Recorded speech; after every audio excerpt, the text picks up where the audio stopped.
everybody! Welcome back to another Yas Veritas video, and today I'm going to be doing something a little different. I don't know, I thought I'd give it a try. I'm going to tier rank all of my favorite TV shows. Avatar: The Last Airbender. This is easily my favorite animated show.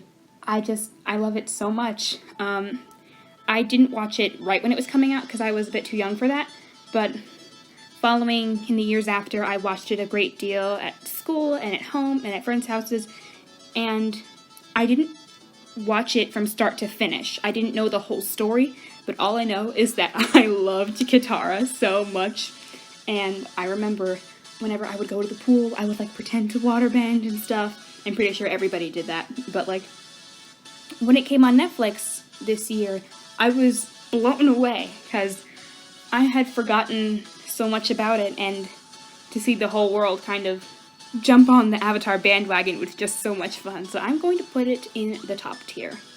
Definitely. Supergirl. I actually watched this show when it was first coming out. I really loved Melissa Benoist in Glee, and I was just so happy to see that she had gone on to pursue a role that was just so perfect for her.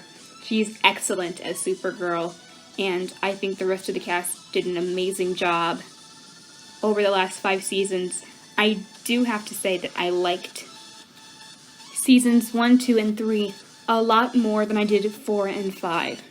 And I hate to be that person, but in my opinion, the show kind of did slip a little after Jeremy Jordan left as Wynn. He was such an important part of the core group, and I feel like a lot of the show's humor and just sweet wholesomeness was kind of lost after he left. So I'm going to put this not at the top tier, but right below it. Oh, The Flash. I cannot express in words how much I adore this show. Even though it came out first, I did not get into it until about 2 years ago. It came before Supergirl, but I actually found out about The Flash through that show. I was rewatching it one time, and I just came across the episode where Barry makes a cameo, and I was just like, I really should get into that show. And it is now my favorite CW show. I love it so much. I love it so much. All the characters are so interesting, and it's just so wholesome, and I love to watch it with my sister and my parents, and it's so good. I do have to say, I preferred the earlier seasons, per usual. Season 6 was really good. It kind of brought the show back to its roots, and I can't wait to see what they do next. Up in S tier it goes. She-Ra and the Princesses of Power. It is one of those shows I truly can't say anything negative about. I love this show so much. I actually just got into it this year. I had been meaning to watch it for a long time. I've seen it pop up on Netflix in my recommended, and I've just been putting it off to the side because there were so many things I wanted to watch first. But I wish I had gotten into it sooner. It is so excellent. The writing is phenomenal. All the characters are so well developed, and the beautiful story between Catcher and Adora, I cannot stop smiling every time I think about this show. It is so funny and wholesome, and it makes my heart so happy. So yes, it is going in the superior tier. Voltron Legendary Defender. This is a show I watched from start to finish as it was coming out, and I enjoyed so much of it. There were bits and pieces that I found dragged on a little bit. All of the characters were really well fleshed out, and the world was so immersive, and all the magic and the technology, they all worked really well together. However, I do think in the last season, some things, I don't know, they kind of, I don't want to say went downhill, but I I'm not really sure how to describe it. It felt a bit anticlimactic. It's the right word. I felt like the whole story from season 1 was very cohesive. You could see where it was going, except in the last season where it became a bit of a twist. Kind of shifted to almost a different story, and I think that was a bit of a missed opportunity. So it's going into B tier. The Owl House, it started out on the strange side. I wasn't sure what the story would be, but towards the very end, I really, really liked it. The relationship between Luz and Willow and Gus and Amity and King and Ida, they all grew so much in the last few episodes, which is why I felt the season 1 finale was a bit rushed. I feel like they could have done more to lead up to everything that happened. There were some episodes that felt like filler sometimes, but this is still a good show, and I really can't wait to see what the casting crew do with it moving forward. It's gonna go right into B tier. Glee is one of those shows that you either love or love to hate. I'm not quite sure where I stand, honestly. I find that this show is almost a comfort show to me. If I'm bored, I will turn on Glee and just vibe to it, you know? Most of the characters had pretty cohesive and easy to follow stories. Of course, with the tragic passing of Corey Monteith, the last 2 seasons were very different.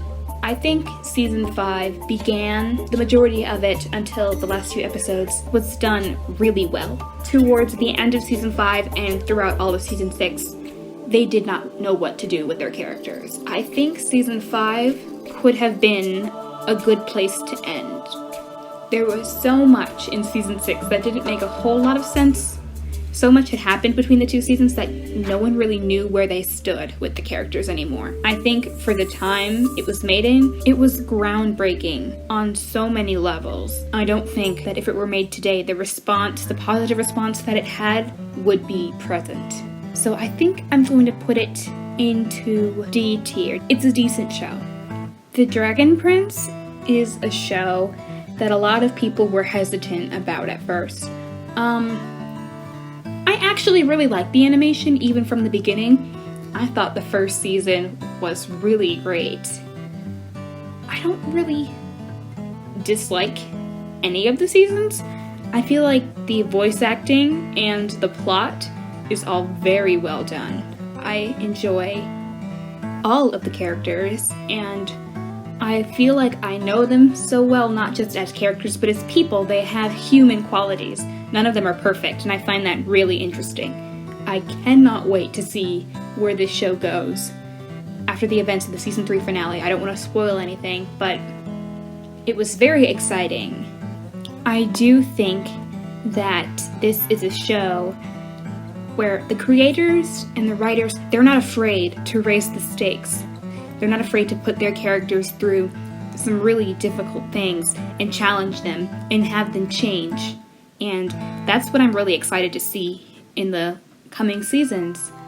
No show is flawless, however, and there are some little things that a bunch of the fans find annoying or distracting, but I personally don't see it. I really enjoy this show, and I am definitely going to put it up in A tier. Tangled the series is a fantastic show. I did watch some of it when it first came out, but after a while I lost track of it. I completely forgot about it, and I totally missed season 1. And then when season 2 was coming out, it started popping up everywhere, and I watched season 1 through, and I fell in love with the show.